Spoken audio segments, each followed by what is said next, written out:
Hello friends, welcome back to KKR Wealth channel.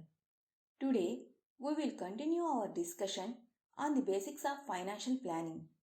If anyone is watching this video directly, then I strongly recommend you to watch the first video and also check your financial health score.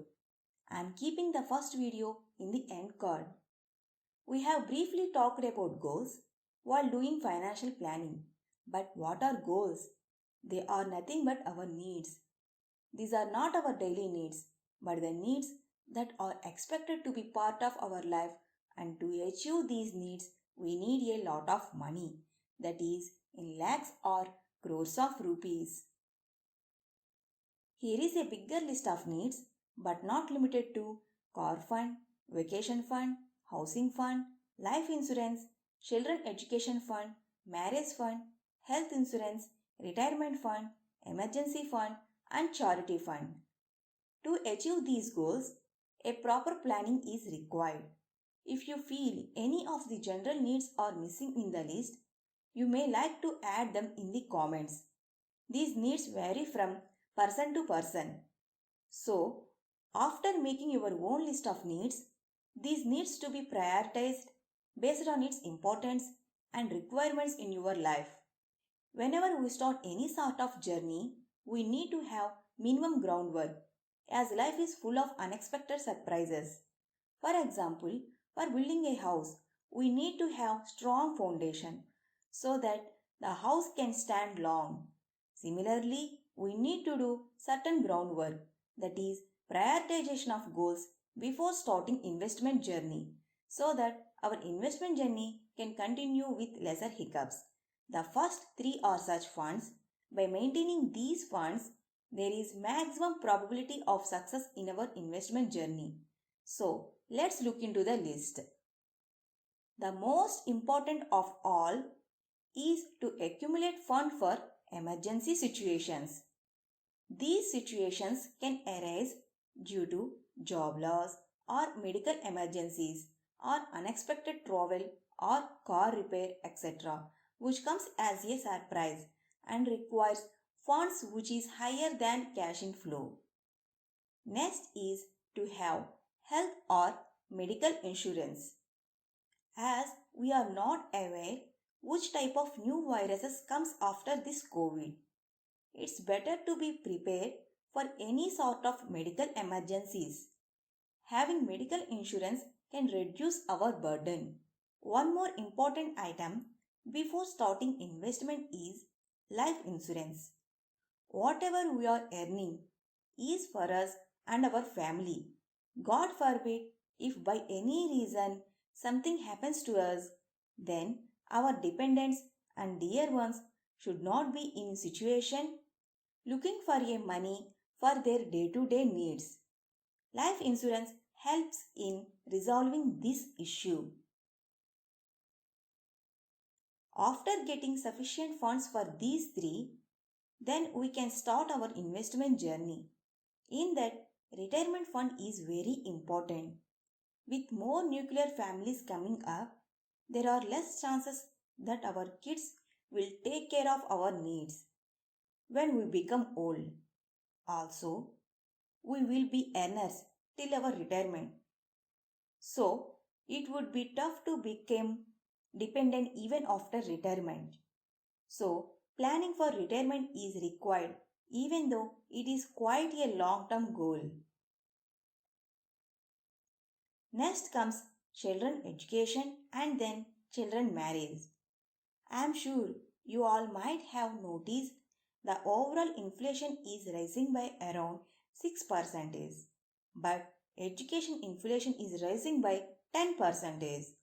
So, if our earning is not going to rise by 10%, then we will end up not having sufficient funds for our kids' requirements. To beat 10% education inflation, FD or PPF or Sukanya funds are not going to help us. We need to go for investments where at least 12% returns are expected. Next ones could be short-term goals and became our requirement because of our lifestyle inflation. Everyone, especially Indians, like to have a home and then a car. But these are supposed to be wants, which became important needs because of many factors like Indian mentality, increased earning potential, status in society, etc. Last but not least, most of us like to give something back to society in the form of charity. This also can be clubbed as a goal based on the amount of charity that was thought of. Today, we will discuss on the most important needs that forms foundation for our investment journey. Whole world recently faced an emergency situation and it is still ongoing. Yeah, you have guessed it correctly. It is COVID-19. Initially, many people lost their jobs, many businesses lost their source of income, and many people incurred huge medical bills. We need to have minimum fund to face these unexpected events and expenses till the financial hardship subside. That is called emergency fund. For building an emergency fund, we should be able to differentiate between needs and wants. Needs are minimum essential things to live healthy life like rent, grocery, phone bill, etc.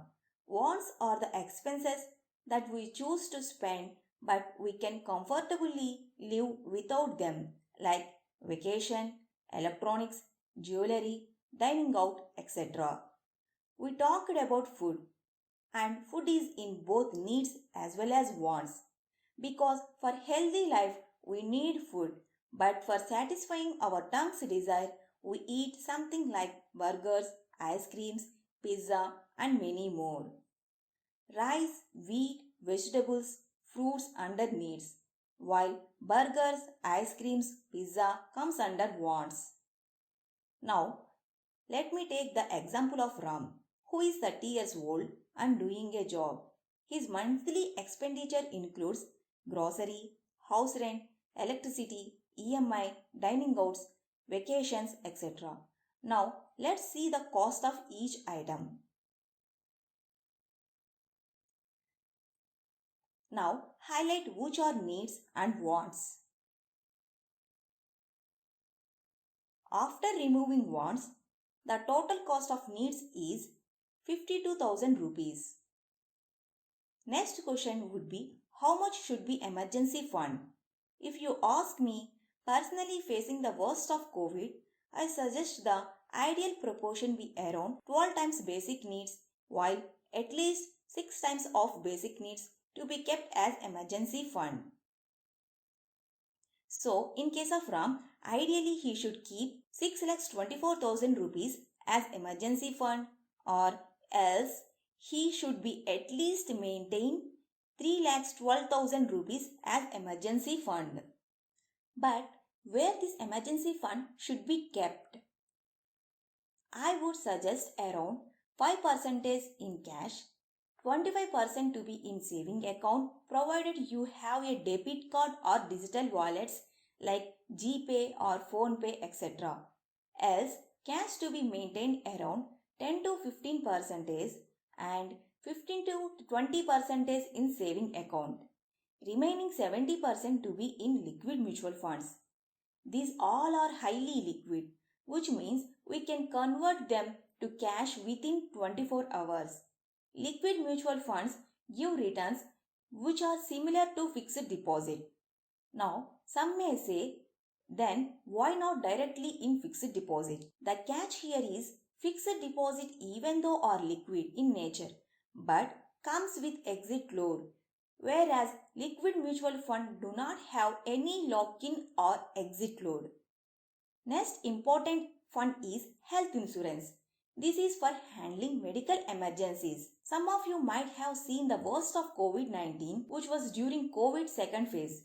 Many got hospitalized and in most cases bill was around 5 lakhs. If we include these emergencies also in emergency fund, then the corpus we need to create would be very high and we won't be able to invest properly and achieve other goals. So, we need to have health insurance to take care of our medical emergencies. So, how much insurance we need to have as our health insurance? There is no such direct or specific formula, but there is one general rule that can be used, which is based on hospitalization days.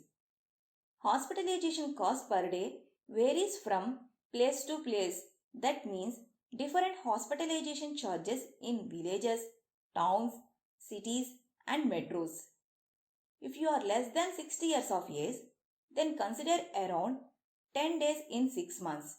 That means 20 days in a year. For example, average hospitalization cost including rent, medicines, operation, etc. in cities could be around 25,000 rupees. Then the amount for which insurance needs to be taken is 25,000 into 20, that is around 5 lakhs rupees. If you are more than 60 years of age, then consider around 15 days in 6 months. That means 30 days in a year. So, the amount to be insured is 45,000 into 30, that is 7,50,000 rupees. This is just an illustration. It all depends on the place you live at. If you are not sure about hospitalization cost, then you can at least start with the shown values. Some important points to consider while taking the health insurance are: take floater plans where you and your dependents are covered, but don't include your parents in this plan, as the insurance premium is generally determined based on the highest aged person. So, take a separate insurance cover for your parents. Don't try to hide any pre-existing diseases or illness, as these cases may result in termination of claim. These days, insurance companies does cover pre-existing diseases as well, but there will be certain waiting period. So, make sure this waiting period is low. Take 100% cashless policy. Don't opt for co-payment. A co-payment refers to the percentage of the claim amount that will be borne by the policy holder during a claim in health insurance. Essentially, it means you and your insurer will be splitting the medical bills. While opting for a higher copay, it will help to lower your total premium, but it will mean that you have to pay a larger amount during claims. So, it's better to go for 100% cashless policy. Next one is to make sure the policy you are taking covers hospitals around you or the hospitals you would prefer. Also, make sure there will be no limit for hospital room rent. In general, room rent is 1% of the coverage. For example, Ram has 5 lakhs coverage policy. Then the limit on room rent for his policy is 5,000. So, check these clauses as room rent are increasing continuously. Most important of all is make sure that insurance company from which you are taking insurance should have higher claim settlement ratio. Finally, there is tax benefit for paying premium on health insurance under 80D section. This is 25,000 per person aged less than 60, and if you are paying for your parents who are aged greater than 60, then separate 50,000 can be claimed. Final important fund that is required before starting our investment journey is life insurance. Till now, we have discussed about our well-being and our family well-being. God forbid, but if something happens to us, what will happen to our family, our loved ones? For that, we need to have life insurance. Life insurance is all about securing your family financial needs in your absence. All parents want their children to be taken care of even when they are not around. So, how much life insurance is needed? There are different guidelines. There is a simple way that is in general being provided by financial advisors. Just take insurance of 20 times your annual take-home salary. We are calling Ram again. His take-home salary is 52,000 into 12. That is 6.24 lakhs. Then 20 into 6.24 lakhs, that is 1.25 crore. But this will not guarantee Ram's dependents' financial requirements. It might be less or might be more. If you are underinsured, your loved ones would suffer financially after your death. But if you are overinsured, then you will spend more money on premium than necessary. If you want to know the exact amount of insure your life, then it is simply the addition of your family financial goals along with daily needs, and don't forget your loans. For example, let's check again with our friend Ram.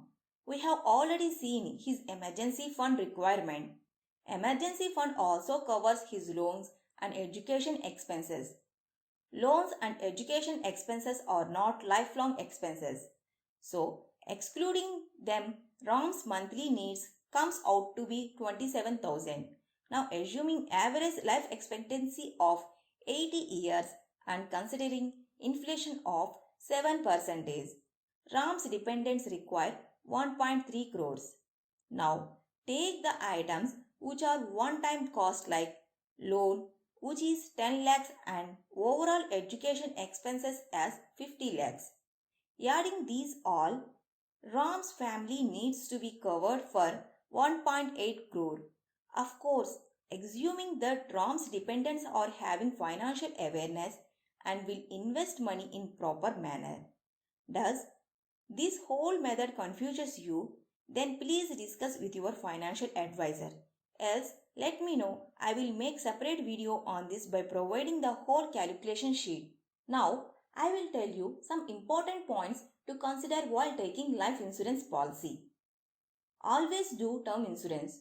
Don't go for maturity benefit or endowment plan. Why I am saying this? Term insurance gives maximum insurance cover for the lowest possible premium, while maturity benefit plan costs highest premiums for the same amount insurance cover. While maturity benefit plan costs highest premiums for the same amount of insurance cover. For example, Ram, who is 30 years age and wants to take 1 crore policy till 60 years age.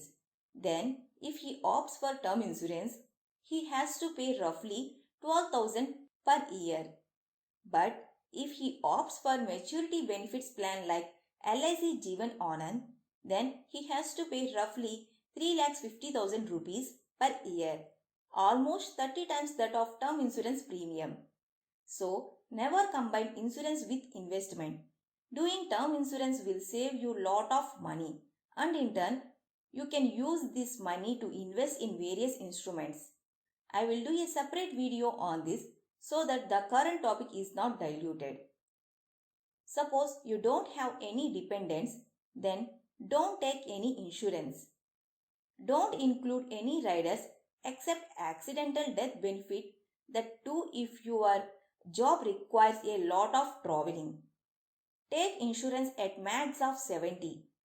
In general, 60 is good enough because by the time you are 60 to 70 years of age, your children would be independent, and having insurance cover at that point of time may make them to wait for your death to get the insurance amount. That would be such a painful situation. Instead, have investments which can cover your spouse for the rest of her life. Always take insurance from the company that has higher claim settlement ratio. There is tax benefit for paying premium on life insurance under ATC section. Finally, relook and redo this exercise once in 2 or 3 years and adjust the funds accordingly. Let's meet again in the next video.